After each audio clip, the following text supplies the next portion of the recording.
नमस्कार मेरे सभी लिसनर्स को। कैसे हैं आप सब? आशा करती हूँ आप हमेशा की तरह बहुत खुश होंगे।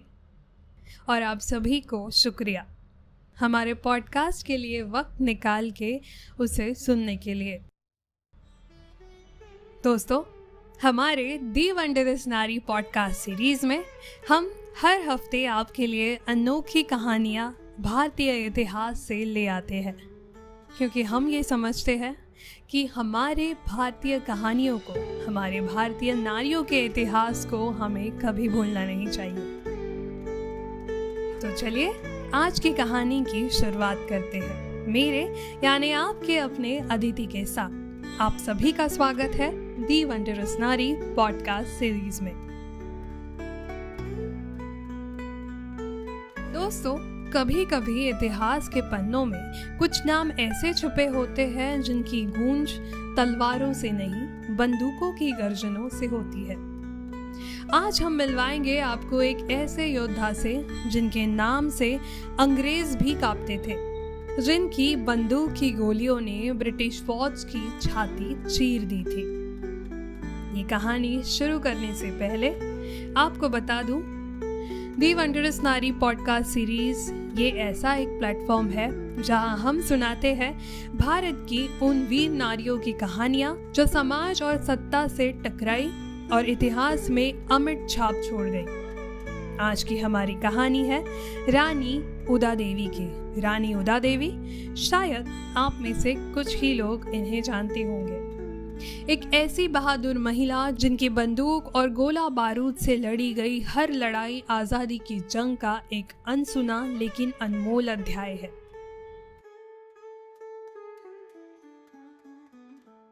उदा देवी का जन्म उत्तर प्रदेश के अवध प्रांत में हुआ था। वे दलित समाज से थी और उनका जीवन शुरुआत से ही संघर्षों से भरा हुआ था। उनका विवाह अवध की रानी हजरत महल के सेनापति से हुआ था, जिससे उन्हें शाही सैन्य प्रशिक्षण और रणनीति की समझ मिली। लेकिन जो बात उन्हें खास बनाती है वो था उनका बंदूक चलाने का हुनर। जब महिलाओं को युद्ध क्षेत्र से दूर रखा जाता था, तब उदा देवी ने न सिर्फ बंदूक चलाना सीखा, बल्कि तोप, बारूद और गुप्त युद्ध नीति में भी निपुणता हासिल की। साल था 1857। पूरा भारत पहली स्वतंत्रता संग्राम के ज्वालामुखी पर खड़ा था और उस क्रांति में लखनऊ और अवध प्रमुख केंद्र बने थे।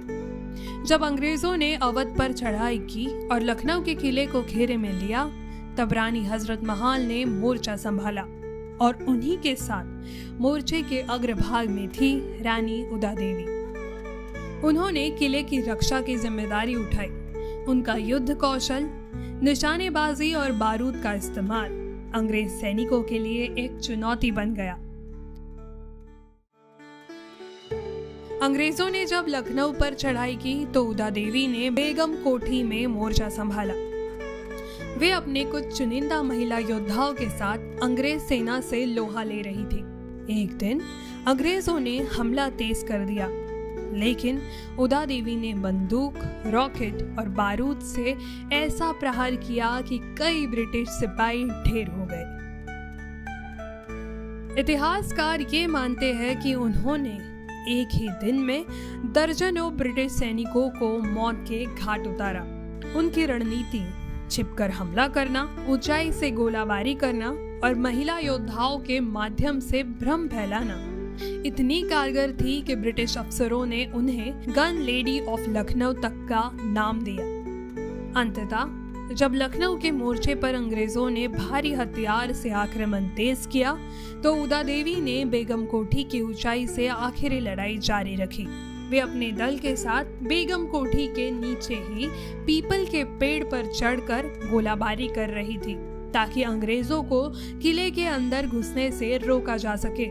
लेकिन दुर्भाग्यवश लड़ते हुए उदा देवी पेड़ से नीचे गिर गई और वहीं उनकी वीरगति का क्षण बन गया।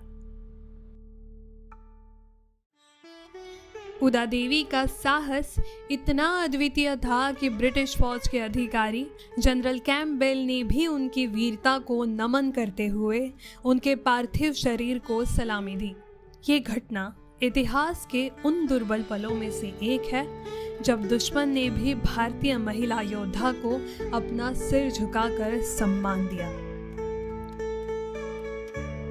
रानी उदा देवी ने न केवल अपनी जातीय और सामाजिक सीमाओं को तोड़ा, बल्कि ये साबित कर दिया कि भारत की बेटियां युद्ध भूमि में भी पीछे नहीं है। दोस्तों, आशा करती हूँ आपको आज की हमारी दी वंडरस नारी उदा देवी की कहानी पसंद आई हो। अगर आपको ये कहानी पसंद आई है तो अपने परिजनों के साथ, अपने दोस्तों के साथ, अपने परिवार वालों के साथ इसे ज़रूर शेयर करें और हमारे भारतीय नारियों की कहानी हमारे दिलों में जिंदा रखिए। तो चलिए अगले हफ्ते फिर मिलेंगे ऐसी ही एक अद्भुत, अनसुनी, अनकही भारतीय नारी की कहानी के साथ। तब तक अपना ख्याल रखिए और निडर होकर हर स्थिति का सामना हमारी आज की वंडरस नारी उदा देवी के समान कीजिए। धन्यवाद।